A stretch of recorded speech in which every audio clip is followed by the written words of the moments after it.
Now we're going to look at how we use motion as a source of important information.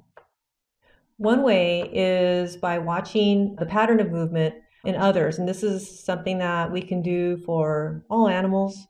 It's called biological motion. It works by allowing us to perceive a variety of characteristics about an individual based on just the movement of their body. And so to eliminate things like facial expression and muscle tone and so on, researchers rely on just these little points of light, these point light walkers, and they're points of light that are on critical parts of the body, like all the joints.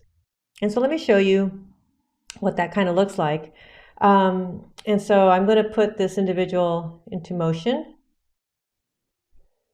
And here we can see that there's sort of a little gait swing here in the area corresponding to the hips, and that might make the individual appear to be a female, whereas this individual, this type of movement, might be perceived as being a male. We can infer their mood. This person might be running late to an appointment. This person might just be out enjoying a nice afternoon. This person here might be cheerful, happy. This person might be more sad. And so biological motion gives us a lot of information about a person.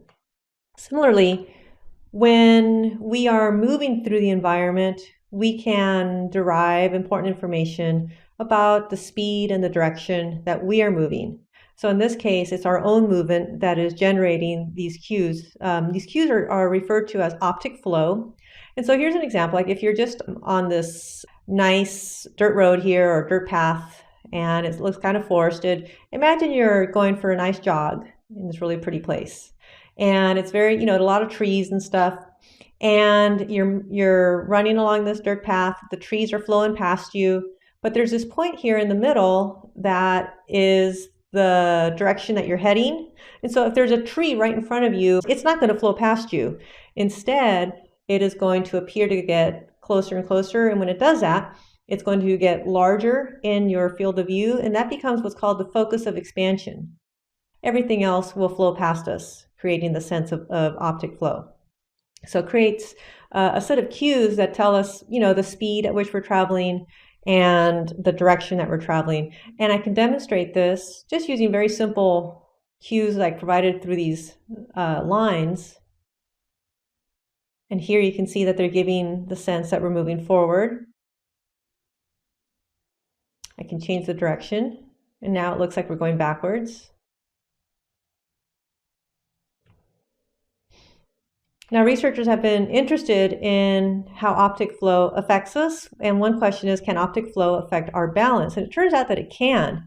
It's actually possible to knock someone over so that they fall on the ground by just changing the optic flow of the room around them, even though the ground itself stays completely still. And so Lee and Aronson did this in 1974 in what turned out to be a classic study. Here they used toddlers who were new to walking, because they were going to be less practiced in being able to use these optic flow cues. And so they wanted to create the illusion of optic flow even when they were standing still and see what would happen. Infants learning to stand are less stable than the adult and far more easily put off balance. The infant in this experiment has only been walking for a month. When we move the room backwards, the child falls. And again. In 92 trials of this type with 7 infants, balance was clearly disturbed in the predicted direction in 82% of the trials. It seems then that for the infant learning to maintain balance, visual information is far more potent than mechanical information. So certainly it seemed that swinging the room toward the toddler made them think that they were leaning forward, and so they swayed backwards to compensate.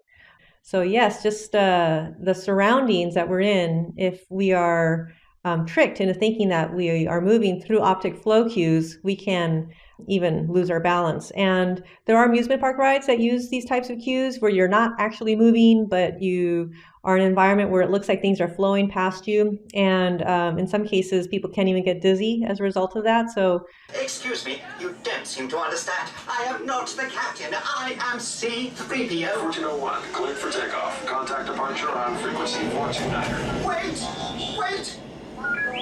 R2-D2, I am not programmed to fly these things. Now just turn us around this instant before we get into trouble. I knew it! Oh, Don't shoot! prepare to be boarded, Captain. I'm afraid there's been a terrible mistake. I am C-3PO. We know you have this rebel spy on board. I've never seen that man before.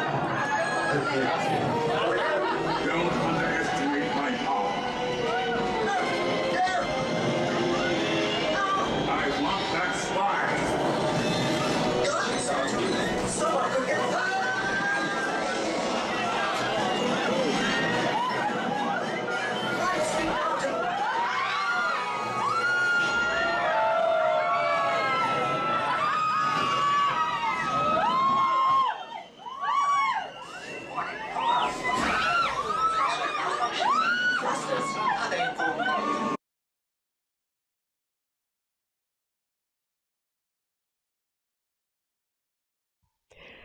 another type of use for optic flow perhaps is when we're driving, right? So these researchers in Australia wanted to see where people look when they're driving.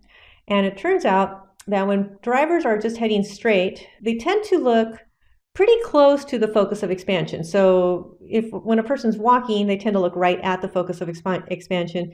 But it turns out when people are driving, they look pretty close to the focus of expansion, just slightly closer than the focus of expansion and a little bit off center. But all indications are that people are using optic flow information when they're driving and heading straight. Now, when they are making a right or a left turn, it turns out that they don't actually look at the focus of expansion. Instead, they sort of look right on the edge of the curve. In geometry, that would be the tangent point of the curve. They put eye trackers on different individuals who were driving, in this case, a motorcycle, and you can see where the motorcyclist is making a left turn. His gaze is here. His focus of expansion would actually be here, where he's actually heading. He's not going to actually drive his motorcycle onto the curve, but instead he is looking at the curve, right? So that seems to be one difference between optic flow information and perhaps using other cues to drive. Here, the same thing was found in a person riding a bicycle. So she looks right there, not here, where her bicycle is actually going to end up being. So the focus of expansion should be around here, and instead she's looking right there at the tangent point of the curve.